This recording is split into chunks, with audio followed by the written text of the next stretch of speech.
Todo esto surge como consecuencia de asistir a un Congreso Nacional de Contadores, Sí. que fue en Santiago del Estero hace 4 años, en donde en un break de las conferencias que daban los profesionales, 2 colegas muy jóvenes, Lucas Sánchez y Amanda Sánchez, cuentan un testimonio de una colega de 26 años que había fallecido como consecuencia de leucemia y no le habían podido hacer el trasplante.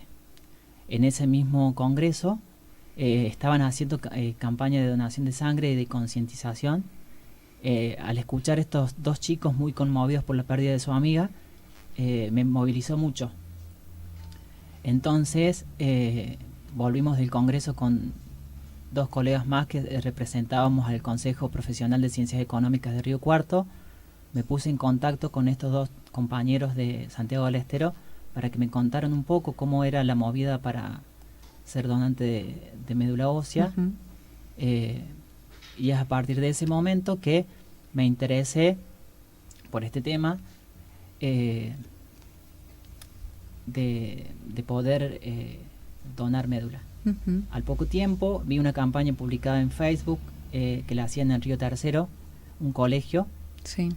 donde está una de las delegaciones del INCUCAI, que es el organismo nacional para donantes. Entonces fuimos ahí con Mariana Burgos, que es mi amiga, Sí. y mi colega también. Fuimos y bueno, ahí me hicieron una extracción de sangre, que más o menos es el procedimiento para entrar al Banco Internacional de Donantes. Me hicieron una extracción de sangre, analizaron mi sangre, analizaron mi mapa genético, no tenía ninguna enfermedad, ningún impedimento para poder entrar a esa base de datos. ¿Cuáles son los requisitos? Los requisitos para son, esa base, para poder donar sí, médula ósea y sangre, es ser mayor de 18 años, sí, menor de 55 y pesar más de 55 kilos. Y no tener ninguna enfermedad para poder donar. Bueno, ¿y no haber tenido previamente tampoco? No haber tenido previamente tampoco ninguna enfermedad que impida. Por ejemplo, ¿qué enfermedad impide? Por ejemplo, cáncer, hepatitis. No se puede ser donante. No se puede ser donante. Si has tenido hepatitis. ¿Qué es lo que ocurre con la sangre también? Sí. Bueno, después de hacerme esos estudios, entro a esa base internacional de datos donde están mis datos genéticos y donde están también los pacientes que tienen un diagnóstico, por ejemplo, la leucemia. Por ejemplo, parece un paciente que necesita un donante, es como que cruzan datos para ver si mis datos genéticos son compatibles. Y si son compatibles, el INCUCAI se pone en contacto con los donantes para hacer todo el proceso de la donación de médula.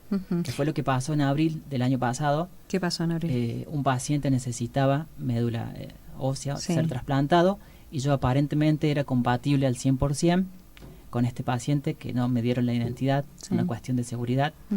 El INCUCAI se puso en contacto conmigo para hacer la técnica de extracción de médula ósea. No tuve un segundo contacto, no sé si es porque el paciente falleció o porque encontraron a otra persona más cerca para que pueda hacer la donación. ¿Cómo es la técnica al momento de ya estar confirmado y efectuar la donación? Bueno, es un acto voluntario el de la donación. Se hacen firmar una serie de papeles ahí en el INCUCAI, en donde la extracción de médula ósea hay 2 técnicas. Una técnica es que se hace una anestesia total, donde se hace una extracción en los huesos de la cadera.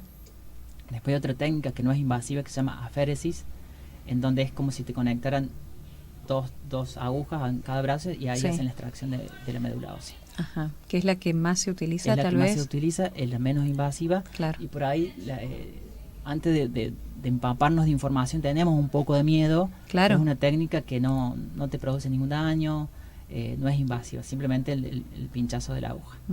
¿Y cuánto dura ese proceso una vez que ya te han confirmado, obviamente, que tenés que ser donante? Eso también te tenés que haber informado, seguro. Sí. Sí. O sea, vos te referís a la técnica. A la técnica. ¿Cuánto tiempo es ese proceso? 30 minutos, 40 Ajá. minutos, no es mucho tiempo, toman una unidad de sangre. Sí. Y ellos después, bueno, no hace falta que en ningún momento el donante y el paciente se cruzan, no hace falta que ni uno ni otro viaje. Por ejemplo, acá en Río Tercero, que tenemos la delegación del INCUCAI, ellos se encargan de hacer el traslado de las células madres a donde se encuentra internado el paciente. Hay gente en Berrotarán que es donante de órganos, seguramente. ¿Habrá gente también que es donante de médula? Deben ser menos, seguramente. Sí, hay menos. Y eso es lo que hace que al momento de que un paciente necesite ser trasplantado, la cantidad de compatibilidad sea menor, porque no todo el mundo dona, no todo el mundo se anima. Y bueno, en Berrotarán sí hay mucha gente interesada que quiere donar. Por ahí no conoce cómo llegar a los... Y si puede serlo o no. Si puede ser o no. También. No conoce los lugares a donde se puede acercar. Aprovecho para decir que en Río Tercero, sí, en el banco cooperativo de sangre, ahí se pueden acercar y hacer, o sea, pedir toda la información necesaria para ser donantes. ¿Hay algún efecto secundario que pueda tener el hecho de ser donante de médula y que dones? No existen efectos secundarios. Simplemente por ahí el malestar del momento, que dura un instante, que es por haberte sacado un poco de sangre nada más, que después debilitarte. Se recupera. Sí. Bien, decías que tienen que ser personas mayores de 18 años, ¿no? Mayores de 18 años y menores de 55.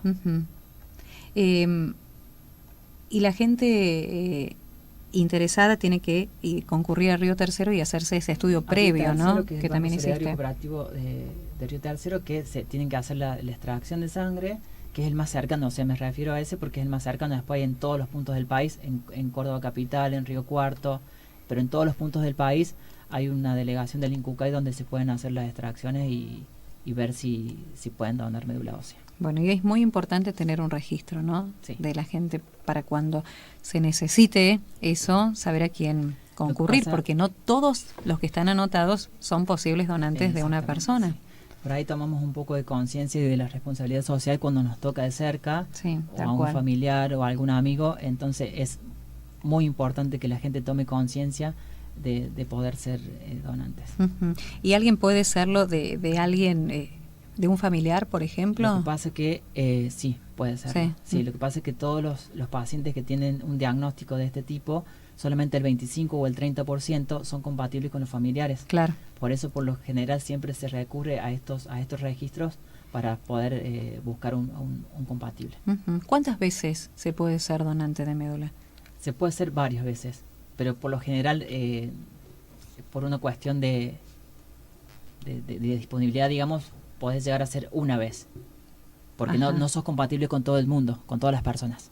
Por eso me refería recién, cuando comenzábamos la charla, de este estudio genético, ¿no? Como existe en la donación de órganos una lista de espera, también en la donación de médula ósea hay una lista de espera. No hay una lista de espera, porque este tratamiento se debe hacer en un momento particular de la enfermedad del paciente.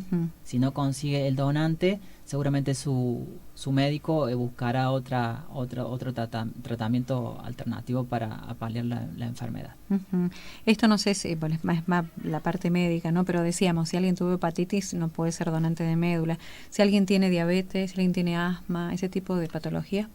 Diabetes, no. No se puede ser donante. No.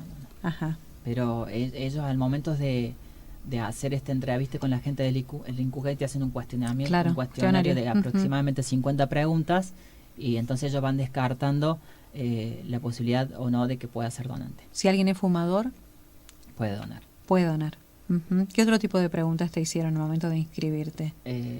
Bueno, me preguntaron cuál había sido mi último análisis de HIV, la frecuencia de asistencia al médico, por qué quería ser donante, qué me había movilizado para ser donante, si había recibido alguna vez una donación de algún órgano o de médula.